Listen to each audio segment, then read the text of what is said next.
இந்த பொங்கலுக்கு பூர்விகால Vivo mobile வாங்கி up to 7,000 rupees cashback பெறுங்க.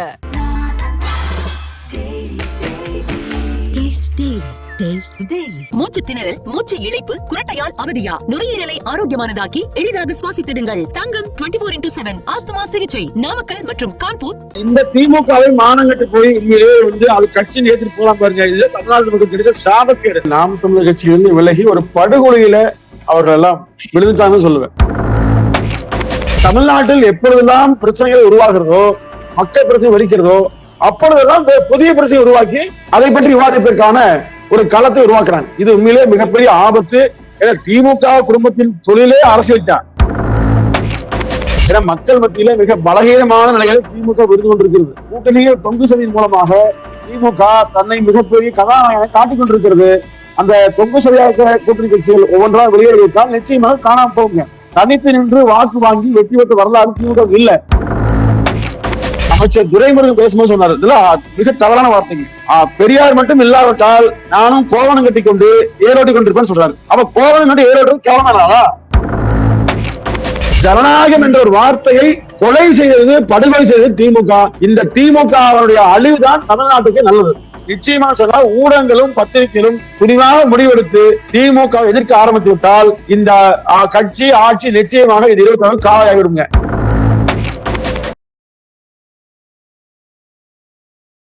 கிங் டிவி நேயர்களுக்கு வணக்கம். நம்மோட நிகழ்ச்சியில அதிமுக அதுவும் இபிஎஸ் ஆதரவாளர் பொங்கலூர் மணிகண்டன் நம்மோட இணைந்திருக்கிறார். பேசலாம். வணக்கம் சார். வணக்கம். எப்படி இருக்கீங்க சார்? நல்லா இருக்கு மேடம். நீங்க நல்லா இருக்கீங்களா? நல்லா இருக்கேன் சார். நம்ம பேச வந்த செய்தி வேற. பட் அதற்கு முன்பாக தற்சமயம் ஒரு பிரேக்கிங் நியூஸ் பார்த்திருப்பீங்க. ஒரு நிகழ்ச்சி நடைபெற்று இருக்கிறது.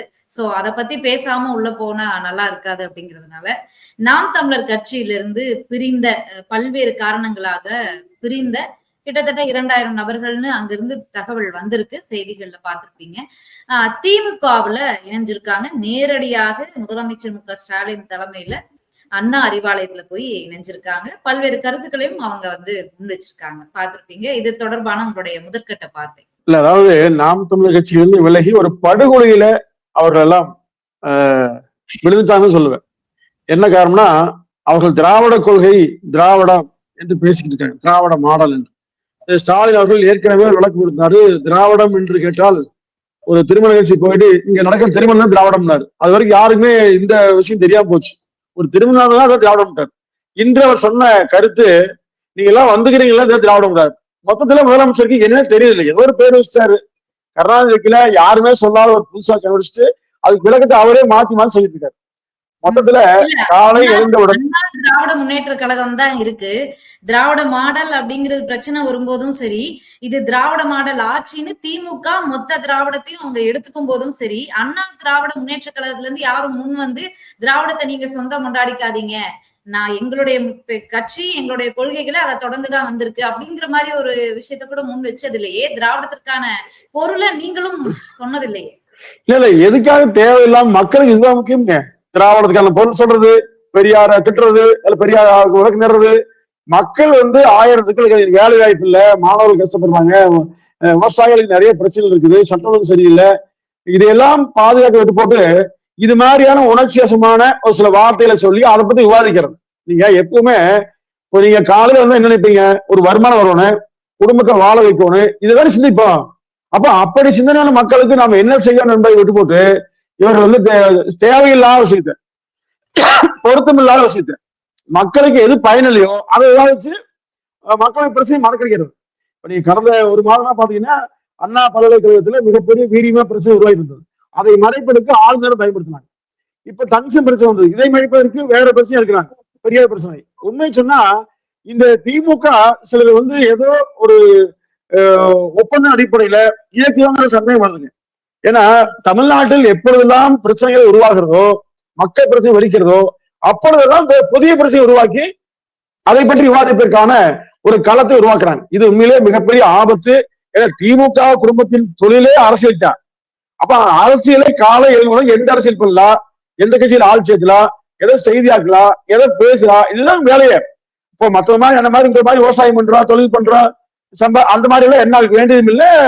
மக்களுடைய வரிப்பணத்தை பெரும்பாலும் இன்னைக்கு வாங்கி வச்சுட்டாங்க அவர்களே. கொள்ளையடிச்சு தான் வார்த்தணும் நான். அப்போ அவர்களுக்கு பணம் சம்பாதிக்க வேண்டும் என்கிற வேலையே இல்லை. உங்களுக்கு மேடம், உங்களுக்கு எனக்கோ பணம் ஒரு பொருட்டே இல்லை அப்படின்னு வந்துச்சுன்னா என்ன செய்வீங்களா? அப்போ பணம் ஒரு பொருட்டே இல்லைங்கிறத அந்த குடும்பம் செய்யுதுங்க. நமக்கெல்லாம் அப்படி இல்லை. எல்லாம் பணம் சம்பாதிக்கணும், வேலை செய்யணும், நிறைய நல்ல போகணும், அதெல்லாம் இல்லை. அவர்களுக்கு அரிதாரம் பூசுற மாதிரி ஒரு நல்ல வாய்ப்பாக அந்த கட்சி கிடைச்சு போச்சு. அதை பயன்படுத்தி நாட்டு மக்களை உண்மையிலேயே மொத்தமாக கெடுக்கிறார்கள். திமுகங்கிற தீய சக்தி தமிழ்நாட்டில இருந்து எப்பொழுது ஒளியோ அப்பதான் நாடே உருப்படுங்க. சரி, ஓகே. இந்த இணைப்பு பத்தி உங்களுடைய கருத்தை முன் வச்சிருந்தீங்க. அவங்களுக்கு அடுத்து இதுதான் திமுகவினுடைய வேலை அப்படின்னு சொல்லி, இந்த நாம் தமிழர்ல இணைந்தவங்க, அதாவது நாம் தமிழர்ல இருந்து விலகி திமுகவில் இணைந்தவங்க யாருமே இன்று காலையில நாம் தமிழர்ல இருந்து விலகி வரல. எல்லாருமே பல்வேறு காரணங்களுக்காக முன்னரே விளக்கப்பட்டவங்க பாதி, விலகினவங்க பாதி, அப்படி இருந்த நபர்கள் தான் குறிப்பா 5 மாவட்ட செயலாளர்களுக்கு மேல வந்து இணைஞ்சிருக்காங்க இன்னைக்கு. அப்படிங்கறதெல்லாம் நம்ம கண்டிப்பா இதை வந்து தவிர்த்துட்டு போயிட முடியாது. தமிழக அரசியல் களத்துல இதை தவிர்த்துட்டு போயிட முடியாது அப்படிங்கிற ஒரு பார்வையும் இருக்கு. ஏன் அவங்க திமுகவை சூஸ் பண்ணாங்க? அதிமுக அப்படிங்கிற இன்னொரு மாபெரும் கட்சி இருக்குது இல்லையா? இப்ப நாடாளுமன்ற தேர்தல் நேரத்துல அதிமுகவுலதான் நாம் தமிழர்ல இருந்து பல்வேறு நபர்கள் வந்து இணைந்தாங்க, எடப்பாடி பழனிசாமி அவர்கள் முன்னிலையிலே. அப்ப ஏன் இந்த சூசிங்? அப்ப அதிமுகவை ஏன் தேர்வு பண்ணல அவங்க அப்படிங்கிற ஒரு பார்வையும் முன் வைக்கணும் வேண்டியதுதானே இந்த நேரத்துல? கண்டிப்பா வச்சுதானே. அதாவதுங்க, திமுக ஆளுங்கட்சியா இருக்கும் போனதால ஆதாயம் கிடைக்கும் போறாங்க, அதுதான் உண்மை. இப்ப நீங்க பாருங்க, இந்த மாதிரி எத்தனை நிகழ்ச்சியை பார்த்துட்டோம். திமுக ஆட்சி எடுக்கும் போது இந்த மாதிரி 10,000 பேர் சேர்ந்தாங்க, 20,000 பேர் சேர்ந்தாங்க, செய்தி வருங்க. என்ன காரணம்? ஆளுங்கட்சி இருந்தா ஒரு கான்ட்ராக்ட் கிடைக்கி ஏதாவது ஒரு காரியம் பண்ணலாம்னு போவாங்க. ஏற்கனவே நாம் தமிழ் கட்சியில் விலகி அந்த கட்சியில பொறுப்புக்கு ஒரு நபர் ஆசீர்வாத் சொல்லியிருப்பார், நான் அந்த கட்சியில வெளியே வந்தேன், இந்த மாதிரி ஆயிடும் சொல்லுவாங்க. அந்த மாதிரி ஆனதி பார்ப்பாங்க.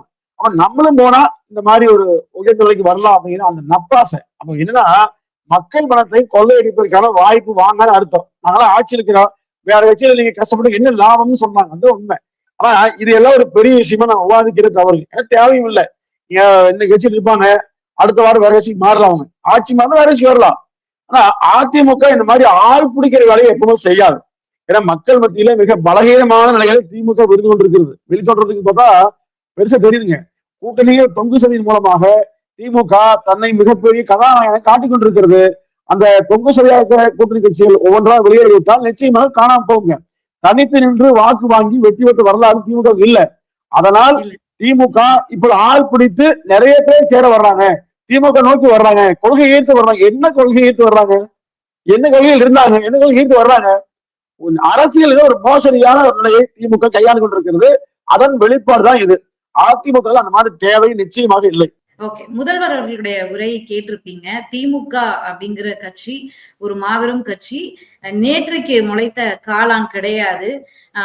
அரசியல் அனாதைகள்லாம் வந்து இன்னைக்கு நேற்று வந்துட்டு இன்னைக்கு ஆட்சி பிடிப்போம்னு பேசிக்கிட்டு இருக்காங்க அப்படிங்கிற மாதிரி. அதுவும் 200க்கு 200ன்னு சொல்லிட்டு இருந்தேன்.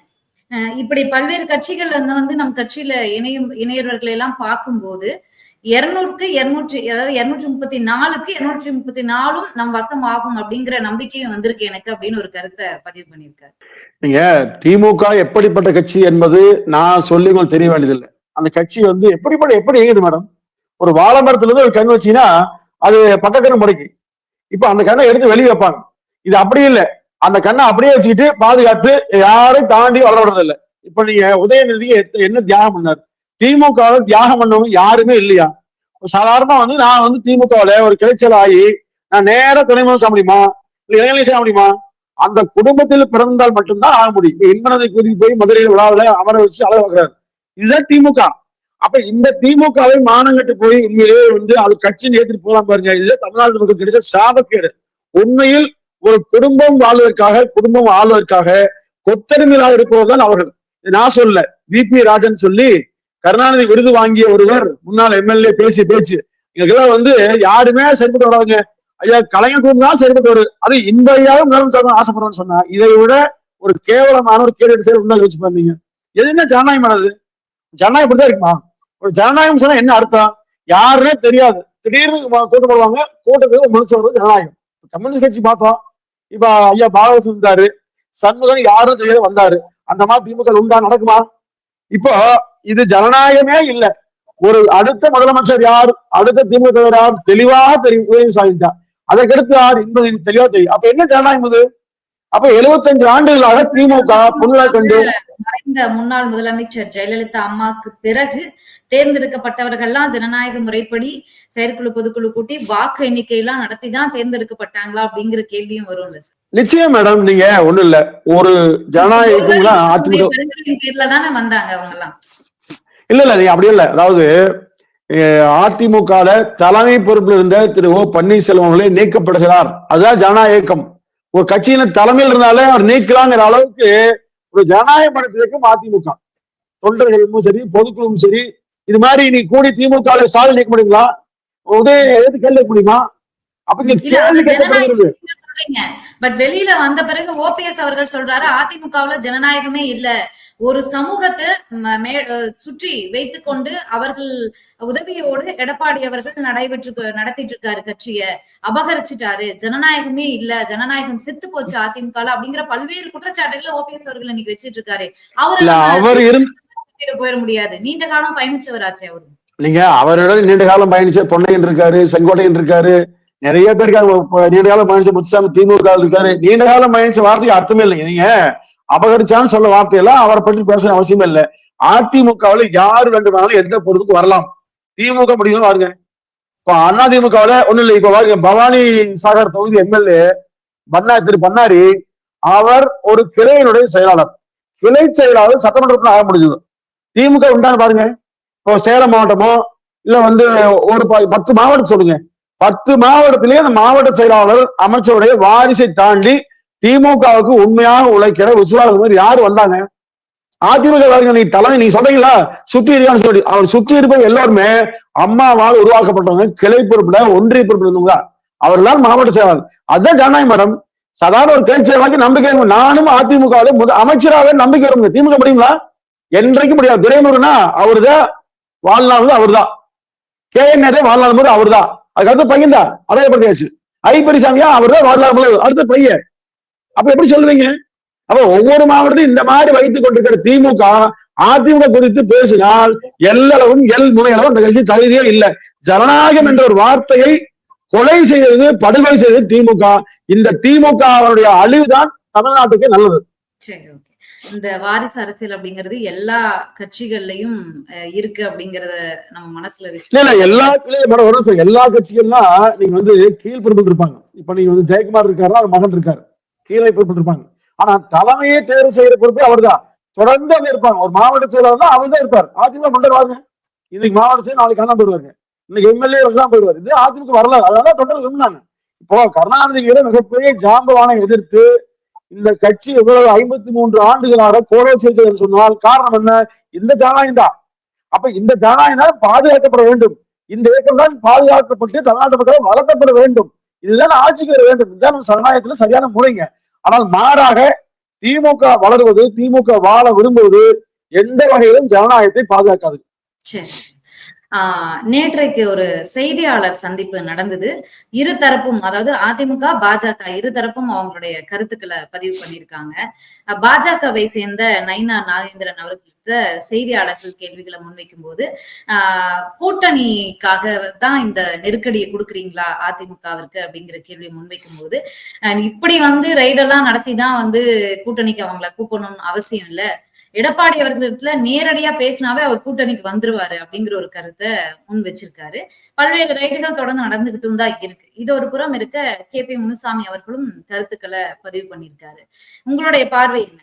அதிமுகவை மிரட்டுகிறதா பாஜக? இல்ல அதாவதுங்க, செய்தியாளர் கேட்ட ஒரு கேள்வி என்னன்னா, அதிமுகவை மிரட்டி பண்ணி வைக்கிறீங்களான்னு சொல்லும் போது அப்படி எல்லாம் தேவையில்லை, ரைடுங்கிறது இயல்பு நடக்கிறத அண்ணன் போய் நேரா பேசினாலே கூட்டம் வந்துருமே, இந்த மாதிரி அவசியம் இல்லைன்னு சொன்ன வார்த்தை. அதுவும் இன்னும் சொல்ல போனா திரு நயினா நாகேந்திரன் அவர்கள் அதிமுகவிலேயே பயணிச்சவர், முன்னாள் அமைச்சர், பல முக்கியமான இடத்துல இருந்தவர். அதனால அந்த உரிமை சார். ஆனா அதிமுக தெளிவா இருக்குங்க, பாஜகவோடு கூட்டு சேருவது தெளிவா இருக்குது. அதனால நயினாரண்ணன் சொன்ன கருத்துக்கும் நீங்க சொல்லக்கூடிய மற்ற மிரட்டப்படுறாங்க வார்த்தை சந்தமே இல்லை. அப்படியே செய்தியாளர் கேட்ட கேள்விக்கு KP முனுசாமி சொன்னார், அதிமுகவை யாராலும் மிரட்டி பார்க்க முடியாதுன்னு சொன்னார். இப்போ திமுகவை மற்ற கட்சிகளும் இந்த மாதிரி செய்திகளை பரப்புறாங்க, ரெய்டு வருது மிரட்டுறாங்கன்னு சொல்லி. ஆனா அப்படி மிரட்டப்படுகிற தலைமையாக அதிமுக பொதுச்சா இருந்தால் 2024 நாடாளுமன்ற தேர்தலின் போது திரு அமித்ஷா மோடியும் பேசிய போதும் கூட ஒப்புக்கொள்ளாமல் பிஜேபியோடு அணி சேர மாட்டேன் என்று உறுதியாக இருப்பாருங்க. அதுவல்ல, அரசியலில் எத்தகைய முடிவை எடுக்க வேண்டும் என்பது தெளிவாக தெரிந்த அனுபவமுள்ள ஒரு பொதுச் செயலாளர் அதிமுக கிடைச்சிருக்காரு, அந்த உண்மை. அதனால இது போன்ற விஷயங்கள் பெரிதற்கு வேண்டிய அவசியம் இல்லை. இல்ல அப்ப உறுதியா நம்பலாமா? அதிமுக தொண்டர்கள், நிர்வாகிகள் அவங்க எல்லாமே பல குழப்பங்களை தாண்டி இன்றைக்கு ஒற்றை தலைவர் எடப்பாடி பழனிசாமி அவர்கள் தான் பொதுச் செயலாளர் அப்படின்னு ரொம்ப நம்பிக்கையோட உறுதியோட சந்திக்கக்கூடிய முதல் தேர்தலா இந்த சட்டமன்ற தேர்தல் தான் இருக்கு. ஏன்னா இதற்கு எம்பி எலெக்ஷன் வரைக்குமே பல்வேறு குளறுபடிகள், நிறைய பிரச்சனைகள் இருந்துச்சு. எல்லாத்தையும் கடந்து வெற்றிகரமா முதல் தேர்தலை நீங்க சட்டமன்ற தேர்தலை சந்திக்கிற மாதிரிதான் இந்த தேர்தல் உங்களுக்கு இருக்கு. அப்படி இருக்கும்போது உறுதியா இந்த தேர்தல்ல அதிமுக பாஜக கூட்டணி கிடையாது அப்படின்னு எடுத்துக்கலாமா? ஒண்ணு நீங்க சொல்ற மாதிரி நான் சொல்றேன், இந்த 4 ஆண்டு காலத்துல திமுகவுடைய தவறுகளையோ மக்களுடைய பிரச்சனைகளையோ ஊடகங்கள் தொலைக்காட்சியில் ஏதாவது பேசுன்னு பாருங்க. திரும்ப திரும்ப அதிமுக கட்சி பூசல், பாஜக அதிமுக சேருமா, பாஜக இதுவே இதுவே தினசரி இல்ல அது கொஞ்சம் பேசுவாங்க. 90% அதிமுக மற்ற பேசிட்டு 10% ஊர்காய் மாதிரி, ஏன்னா தப்பா நினைக்கூடாது இல்லையா, அதுக்காக அந்த பேசி வைக்கிறது. இது எல்லா ஊடகம் செய்யுதுங்க. தொலைக்காட்சியில் நான் தினசரி பங்கேற்கிறேன். உண்மையில் ஊடகங்கள் மீது மிகப்பெரிய ஒரு அவநம்பிக்கை மக்கள் மத்தியில் உருவாகி விட்டது. ஏன்னா எல்லா ஊடகங்களுமே சோக்கால் ஊடகங்களும் நினைக்க ஆரம்பிச்சிட்டாங்க. அவ்வளவு தூரம் ஊடகங்கள் அதிமுக குறித்து அக்கறையில் பேசல. திமுக காட்டுகிற கருணையின் அடிப்படையில அதிமுக வீழ்த்துவதற்கு ஒரு கருவியாக தினசரி விவாதங்களை பயன்படுத்துறாங்க. குற்றச்சாட்டு அதிமுக மட்டும் வைக்கல, மக்களே வைக்கிறாங்க. நானே ஒரு 4 நாளைக்கு அதிமுக மேட்டர் பேசுறேன்னு சொன்னா எனக்கு போன் பண்ணி ஐயா சொல்றாங்க, வேற வேலையே இல்லையா. உண்மையோ மன வருத்தமா இருக்கு. ஏன்னா மக்கள் படுகிற கஷ்டம். நீங்க மேடம் நீங்க சொன்னோம்னா திமுக தவறே இல்லையுமா, 1000 ரூபாய் கொடுத்தோம்பாங்க. நீங்க பாருங்க, மின்சார கட்டணத்துல நான் கட்டிட்டு வந்த ஒரு தோட்டத்துல 1300 ரூபாய் வந்துருந்தது, இன்னைக்கு 6600 வருது. அதே மாதிரி வரி கட்டினா பாத்தீங்களா, வரி 1000 ரூபாய் 1000 ரூபாய் 2 மடங்கா மாறி வருது. அப்போ எல்லா கட்டணங்களையும் உயர்த்தி விட்டு பத்திரப்படி கட்டினா குடும்ப உறவுகளை சேர்த்து எதிர்கட்சி தலைவர் எடப்பாடி பழனிசாமி அவர்கள் ஒரு லிஸ்டே கொடுத்திருக்காரு திமுக ஆட்சியில். இந்த பட்டியலை நீங்க பொதுமக்கள் 10 பேரை கேள்வி கேட்டு இந்த பட்டியலை பேசிட்டீங்கன்னா நல்லா இருக்கு. ஆனா திரும்ப திரும்ப பாஜக அதிமுக சேருமா, சேராது சொல்லியாச்சு. நெஞ்சையில போந்து சேரா காரணங்களா என்ன சொல்லுவீங்க? இப்ப 4 பேர் பிஜேபி 4 பேர் அதிமுக வந்தா இணைப்போம், அதிமுக சேருவோம் பேசிட்டா அதை வச்சு தலைவருடைய கண்டிப்பா உறுதியா எல்லா பிரச்சனைகளும் பேசிட்டு தான் இருக்கோம். நீங்க சொல்றது போல இன்னும் அழுத்தமாக பேச வேண்டும் மெயின் ஸ்ட்ரீம் மீடியாக்களும் அப்படிங்கிறது எல்லாரோட பார்வையில. மெயின் ஸ்ட்ரீம் மீடியாக்கள் பேசுவதே இல்லை. இல்ல சகோதரர்கள் வெளிப்படையா சொல்றேன், ஊடகங்கள் மெட்டப்படுகிறது. அதிமுக இந்த செய்தியை தெரிஞ்சு சொல்றேன், இது சும்மா சொல்ல. அதிமுக செய்திகள் குறித்து ஏதாவது ஒரு நேரலை ஒளிபரப்பினால் உடனடியாக அந்த இணைப்பை துண்டிக்க வேண்டும் என்று திமுகவிலிருந்து கட்டளையே வருது. அதே மாதிரி திமுக எதிரான ஒரு தலைப்புகளை வைத்து விட்டால் இந்த தலைப்பை மாற்றுங்கள் என்றும் ஊடகங்களுக்கு மிரட்டல் வருகிறது. அப்ப இந்த மாதிரி ஊடகங்களை கட்டுப்படுத்தி கொண்டுதான் திமுக ஆட்சியே அவர் தவறுகளை மறைத்து இயங்குவதைய நிச்சயமா சொன்னால் ஊடகங்களும் பத்திரிகைகளும் துணிவாக முடிவெடுத்து திமுக எதிர்க்க ஆரம்பித்து விட்டால் இந்த கட்சி ஆட்சி நிச்சயமாக இது 26 காலாகிவிடுங்க. ஆனா அந்த அளவுக்கு பாதுகாப்பு ஊடகங்கள் தான். ஊடகங்கள் மீதுதான் மிகப்பெரிய வருத்தம் எல்லோருக்கும். ஏன்னா 4வது தூண் ஜனநாயகத்துல, ஜனநாயகம் குறித்து பேசினா ஜனநாயகத்துல மிக முக்கியமான தூண். ஏன்னா மக்களுடைய இறுதி எஜமானர்கள் மக்களுடைய பிரச்சனைகளை கொண்டு சேர்ப்பது ஊடகம் தான். மக்கள் படுகிற துன்பத்தை தனிப்பட்ட மக்களும் சரி, பொது பிரச்சாரம் சரி, அதை அரசுக்கும் சரி, மற்ற சமூக மக்களுக்கும் சரி கொண்டு சேர்ப்பது ஊடகங்கள் தான். அந்த ஊடகங்கள் தங்கள் அறத்தை மறந்து செயல்படுகின்றார்கள் என்பதை நீங்க மனசாட்சியா பேசு. ஊடகத்தை நான் பேசிட்டு சொல்றேன். எத்தனை ஊடகங்கள் எடுத்து பாருங்க, 4 ஆண்டுகள்ல நான் பங்கேற்று 1000 விவாதங்கள் இருக்கு. இதுல பெரும்பாலும் பாத்தீங்கன்னா அதிமுக ஒக்கட்சி ஓபிஎஸ்சி இதேதான், வேற சப்ஜெக்டே இல்ல. அப்ப பிஜேபி சேர்ந்து நீங்க அண்ணா மல்லர்கள் பிரச்சனை 10 எரியுது. முதல் நாள்ல எல்லா ஊடகமும் சின்ன வேணாலும் பேசுறாங்க. அதிமுகவுடைய இரட்டை சின்னத்துக்கு ஆபத்தான தலை போடுறாங்க. அப்ப எந்த அளவுக்கு மக்கள் நம்புவாங்க? அப்போ ஒவ்வொரு நாளும் இப்ப நீங்க திமுகவுல பல உற்பத்தி பிரச்சனை இருக்குது. KN நேரு, திருச்சி சிவா 2 பேருமே அடிதடி பண்ணி காவல் அடிச்சு வச்சாங்க. ஒரு தொலைக்காட்சியா பேச்சா பாருங்க, யாருமே பேசல. அப்போ ஒவ்வொரு மக்கள் பேசியும் பாருங்க, அதாவது ஊர்காய் மாதிரி பேசுவாங்க. நான் இல்லைன்னு சொல்ல, எதுக்குன்னா அந்த தொலைக்காட்சி மீது தவறாக சொல்லிவிடக்கூடாது. அதனால தயவு செஞ்சு நம்ம கேட்கறது, மக்கள் பிரச்சனையை பேசுங்கள். மக்கள் உண்மையிலே சிரமப்படுறாங்க. எல்லா வரி உயர்வாலும் குரல் விலை நசுக்கப்படுகிறது. தனி மனித வருமானம் உயரல. நீங்க வந்து பெண்களுக்கு 1000 ரூபான்னு சொல்லி போட்டு 5000 ரூபாய் செலவழிக்கிற மாதிரி பண்ணிட்டு இருக்கீங்க. எல்லா விலைவாசி செய்றீங்க. வீட்டு வாடகை, நானே வாடகை கொடுக்குற வீடு இருக்குது. வீட்டு வாடகை பாத்தீங்கன்னா 4000 ரூபாய் கொடுத்தவங்க நாங்களே இப்ப 1000 கூட்டிட்டோம். அப்ப என்ன பண்றது? அவங்களுக்கு தான் கஷ்டம். அப்போ எல்லாமே எப்படி திருப்பூர் பாருங்க, திருப்பூர், கோயம்புத்தூர், ஈரோடு, சேலம் போன்ற தொழில் நிறைந்த பகுதியில மிகப்பெரிய சிரமத்தில் இருக்காங்க. அவ்வளவு மத்திய அரசும் பண்ணது, மாநில அரசும் பண்ணது. அப்போ இப்படி கொடுத்து என்னன்னா இளைஞர்களுக்கு வேலை இருக்காது, தொழிலதிபர்கள் வந்து தொழில் சிறப்பு நடத்த முடியாது, ஒட்டுமொத்த பொருளாதாரம் பாதிக்கப்படுங்க. அப்ப இதை மக்களிடம் கொண்டு செல்லாமல் வெறுமனே ஒரு கட்சிகள் உட்கட்சிகளே பேசிக் கொண்டிருந்தால் மக்கள் நகைப்பாக பார்ப்பாங்க. நிறைய விஷயங்களை முன் வச்சிருக்கீங்க. ஒரு லிஸ்டே வந்து எதிர்க்கட்சி தலைவர் அவர்கள் கொடுத்திருந்தாரு. முதலமைச்சர் அவர்கள் சொல்வதற்கு மாறாக அவர் ஒரு லிஸ்ட் கொடுத்திருந்தாரு. முன்னுக்கு பின் முரணாக முதலமைச்சர் பேசுகிறார், திமுக கொடுத்த வாக்குறுதிகளை நிறைவேற்றல, மக்கள் இந்த அளவுக்கு பாதிக்கப்பட்டிருக்காங்க அப்படின்னு பல்வேறு திட்டங்கள் வந்து திமுக சொன்னதும் சரி, பகுதி நேர ஆசிரியர்கள், செவிலியர்கள், அந்த மாதிரி ஊதியம், சிலிண்டருக்கு மானியம் 100 ரூபாய் அப்படிங்கிற மாதிரி மாதம் ஒரு முறை மின் கட்டணம் வசூலிக்கப்படும் மாதிரி பல்வேறு திட்டங்கள் எல்லாமே உண்மைதான், மக்களுடைய குரல் தான், அது இல்லைன்னு சொல்லல. பட் அதாவது உயர்கல்வித்துறை அப்படின்னு துறை வாரியாக எடுத்தோம் அப்படின்னா எந்த துறையிலுமே மத்திய அரசு வழங்க வேண்டிய நிதியை, உரிய நிதியை வழங்காம வைத்திருக்கிறார்கள் அப்படிங்கிற குற்றச்சாட்டை ஆளும் தரப்பு சொல்லுது. அது அங்க ஒரு கேள்வி கேட்க வேண்டிய இது வந்து எதிர்கட்சிக்கும் இருக்கு இல்லையா? அங்கேயே கேள்வியை வைக்கல எதிர்கட்சி தலைவர் அப்படிங்கிற ஒரு பார்வையும் வருவாங்க. என்ன மேடம், நாங்க செய்யற ஆட்சி இந்தியாவுக்கே திராவிட மாடல், முன்மாதிரி மாடல் சொல்லக்கூடிய இந்தியாவிலேயே நம்பர் 1 முதலமைச்சர் மோடி நேரா சந்தைக்கு எத்தனை வருஷம் போனாரு? கருணாநிதிக்கு பேனா வைக்கிறதுக்கும் சரி, அல்லது மணிமண்டபத்துல ஏதாவது ஃபங்க்ஷன் எதாவது பண்றதுக்கெல்லாம் போராடுறீங்களா? அப்ப செஞ்சவங்க போய் ஏன் மோடி மேலே பேச முடியல? அதுக்கெல்லாம் நேரம் இல்ல. வெளியில மக்கள் மத்தியில மேடையில் மட்டும் பேசுவார். மோடி பேசணும் ஏற்பாடு பேசிக்க மாட்டாரு. நீங்க பட்டியல சொன்னீங்க, நீங்க நிறைய சொல்லலாம். நீங்க அதிமுக ஆட்சியில செய்த திட்டங்கள் என்ன, திமுக ஆட்சி என்ன ஒப்பிட்டு பாருங்க. இப்போ 2020, 2021, 19 இருந்து பாத்தீங்கன்னா கொரோனால மிக கொடுமையான மக்கள் சூழ்நிலை பாதிக்கப்பட்டாங்க. அன்னைக்கு வருமானமே இல்லை. உண்மை சொல்லி டாஸ்மாக் வருமானம் இல்லை, மக்கள்கிட்ட வரி விதிக்க முடியல, தொழிற்சாலை இல்லை, ஆசிரியர்களுக்கு பள்ளி விடுமுறை சம்பளம் கொடுத்தாங்க. அதே மாதிரி எந்த ஆசிரியர்களும் பண்ணாங்க. அன்றைக்கு எந்த வரி உயரையும் அதிமுக அரசு உயர்த்தாம ஆட்சி அரசு. ஆனா அது கடன் வாங்கணும் பாருங்க, கடன் ஒரு பட்டியல இருக்கு, நிறைய சொல்லலாம். நீங்க 2500 ரூபாய் வந்து நெல்லுக்கு, கரும்புக்கு 4000, நிறைய வாக்குறுதி சொன்னாங்க திமுகவுல. நான் விவசாயிகள் வாழ வேண்டும் நினைச்சு சொன்னீங்கன்னா நீங்க தேர்தல் அறிக்கை சொன்னா ஆதார விலை, கரும்புக்கு, நெல்லுக்கு விளைபொருட்களை கொடுங்க. அதே மாதிரி ஆசிரியருக்கு சொன்னீங்க இல்லையா, அதை செய்யுங்க. சத்துணவு ஊழியருக்கு சொன்னீங்களா, அதை செய்யுங்க. மாணவர் கல்விக்கடன் செய்யுங்க. அதே மாதிரி விவசாயிகள் பாருங்க, விவசாய தொழில நான் சாதாரண விவசாயி தான், விவசாய தொழிலை உண்மையில் லாபகரமா செய்ய முடியல. விவசாயிகள் சொன்னா யாரும் உண்மையே தரது இல்லை. விவசாயி கிள்ளுக்கீரை கேவலம் பாக்குறாங்க.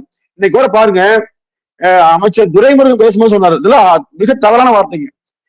பெரியார் மட்டும் இல்லாவிட்டால் நானும் கோவணம் கட்டி கொண்டு ஏரோட்டி கொண்டிருப்பேன்னு சொல்றாரு. அப்ப கோவணம் கட்டி ஏரோட்டுறது கேவலமானாலா? நீங்க எத்தனை லட்சம் கோவணம் ஏரோட்டுறேன், அதெல்லாம் மோசமானாலா?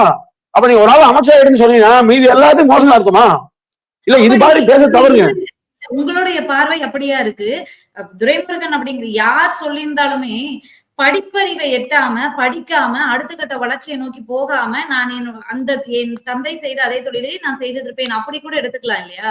இல்ல தந்தை செய்யக்கூடிய இல்ல மேடம், இதுல வர இதுலயே வர இல்ல நல்லா புரிஞ்சுங்க.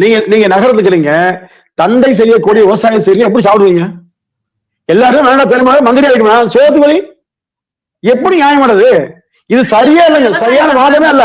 இவங்க ஆடு மாடு மேய்க்கணும், கோழி மேய்க்கணும், விவசாயத்துல உழவோட்டணும், பாத்தியடா பைத்தியாருனா விவசாயம் பண்ணலாம் மோசமானாலா? அப்ப விவசாயம் பண்ற ஒட்டுமொத்த வெளியேறி எல்லாரும் அமைச்சரா, எம்எல்ஏ, அதிகாரி போயிருங்க சோத்துக்கொல்லி. இது மிகப்பெரிய தவறு. விவசாயத்தை பெருசா சொல்லணுங்க, விவசாயத்தை செய்யணும்னு சொல்லணும், படித்தவரோட விவசாயத்தை ஈடுபடணும்னு சொல்லணுங்க. அது நாட்டுக்கு அடுத்த வளர்ச்சி. நீங்க ராணுவ பாதுகாப்பு கூட உணவு பாதுகாப்பு மிக மிக முக்கியம் மேடம். நம்ம ஏதோ வந்து நகரத்தை தோணுட்டு 4 பேர் பேர் எடுத்து பேசுறது அல்ல, பெரிய விஷயம் இல்ல. சாதாரண இன்னைக்கு பாருங்க, 1 மாத காலம் விவசாயிகள் மட்டும் விவசாயம் செய்ய விட்டாங்கன்னா இந்த நாடு என்னங்கிறீங்க? அப்படி அந்த வார்த்தையை சொல்லாம அமைச்சரா இருப்பவர் விவசாயத்துக்கு நான் விவசாய குடும்பத்துக்கு வந்தவன், நான் ஏர் பிடிச்சிருந்தேன், உயரம் வந்துட்டேன், இனி விவசாயத்துக்கு சிறப்பாக செய்யணும்னு சொல்லாமீங்களா? இது மிகப்பெரிய தவறுங்க. அதாவது எப்பவுமே நீங்க அண்ணாமலை கூட ஆட்டுக்குட்டி ஆடு மேய்க்கலாம் மோசமானவா? மாடு வைக்கிற மோசமானதா? நான் சொல்றேன், நான் வந்து சின்ன வயசுல ஆடு மாடு மேய்ச்சி வந்தேன். சமயம் ஒரு 10-15 வருஷம் ஆடு மாடு தினசரி மேய்ச்சி தண்ணி ஏற்றி பால் கறந்து பால் ஊற்றி வருமானம் பார்த்து வந்தா. அப்போ இது வந்து அடிப்படை நிலைங்க. இன்னைக்கு கிராமங்கள்ல மேடம், கிராமங்கள்ல 4-5 மாடு வச்சு அதை கொண்டு போய் ஜீவனம் பண்ணக்கூடிய மக்கள் ஏராளமா இருக்காங்க. தினசரி ஒவ்வொரு மக்களும் வேலைக்கு பேசிய சாப்பாடு போட்டு காலை 9 மணிக்கு போனா வேகாத வெயில்ல வேலை செஞ்சு வரப்போ என்ன எல்லா ஊர்லயும் இருக்காங்க. எங்க ஊர்ல வந்து 100 பேர்னா 65% பேர் அப்படிதான் வேலைக்கு போறாங்க. எல்லாரும் ஆள் முன்னேறவே இல்லை. அப்ப நீங்க பெரியார் வழியை பின்பற்றி அமைச்சராகி எல்லாத்தையும் முன்னேற்றிட்டீங்களா? அப்ப என்ன வாதம் இது? இதுதான் மக்களை ஏமாற்றக்கூடிய செயல். இந்த அடிப்படையை நுணுகி போனீங்கன்னா மிகப்பெரிய ஆபத்துக்கு. விவசாயத்தை பால்படுத்தக்கூடிய எந்த பேச்சுமே ஆகாதுங்க. எந்த உலகம் நீங்க என்னவா இருங்க, எங்கதான் இருங்க, சாப்பிட்டுதான் இருக்க முடியும். அந்த சாப்பாட்டை உற்பத்தி செய்யணும் யாரு? எல்லாத்தையும் சொல்லுவாங்க, ஒரு கவலை உணவு கை எடுத்துட்டு 100 பேருக்கு ஞாபகப்படுத்தணுங்க. ஏன்னா அந்த தண்ணி வாய்ச்சவ, நெல் வச்சவ, நெல் அறுவடை செய்யறவ, அந்த மிஷினை அரைச்சவ, அதை கொண்டு மில்லல் கொடுத்து அரிசியை மாத்துறவ, அதை சாக்கு கொண்டு வீட்டுல போடுற, அதாவது ஒருபடி அரிசியில உலகத்தை பாடும்பாரு. அப்போ பலாயிரம் மக்களுடைய உழைப்பால் தான் இந்த வாழ்கிறோம். அதான் ஐவகை கடமைப்பார். தான், குடும்பம், சுற்றம், ஊர், உலகம்பார். ஒவ்வொரு மனிதனுக்கும் ஐவகை கடமை உண்டுபார். அதை மறந்துட்டு அரசியலுக்காக உணர்ச்சியை சொல்லி பேசுவது அபத்தம்ங்க. கண்டிப்பா நீங்க இந்த முறையில எடுத்துக்கிட்டீங்க, இந்த வார்த்தைகளை தவிர்த்திருக்கலாம் அப்படின்னோட. இல்ல நான் இல்ல எல்லா ஊடகத்திலையும் நான் சொல்றேன், நீ மெயின்ஸ்ட்ரீம் மீடியா டாபிக் பேச முடியாது இல்ல, ஒன்றா பேசலாம். ஆனா எல்லா ஊடகங்களிலுமே மக்கள் பிரச்சனை பேசணும், யாரையும் அவமதிக்கூடாங்க. அவங்க மேடம் சாதாரண ஒரு சாக்கடையில் வேலை செய்யறாங்க. நான் சாக்கடையில இருந்து வெளியே வந்துட்டேன்னு சொன்னீங்கன்னா வேலை செய்ய என்ன செய்வீங்க? நான் முன்னேறிட்டேன். அப்ப என்ன மாதிரி 1000 பேர் கஷ்டப்படுறாங்களோ அவனே முன்னாடி என்ன பண்ணாங்க முக்கியமான கேள்வி. அது எல்லாத்தையும் உண்டு. நிறைய விஷயங்களை எங்களோட பகிர்ந்துகிட்டீங்க. உங்களுடைய நேரத்துக்கு நன்றி சார். நன்றி மேடம், நன்றி. இந்த பொங்கலுக்கு பூர்விகால விவோ மொபைல் வாங்கி up to 7,000 rupees கேஷ்பேக் பெறுங்க.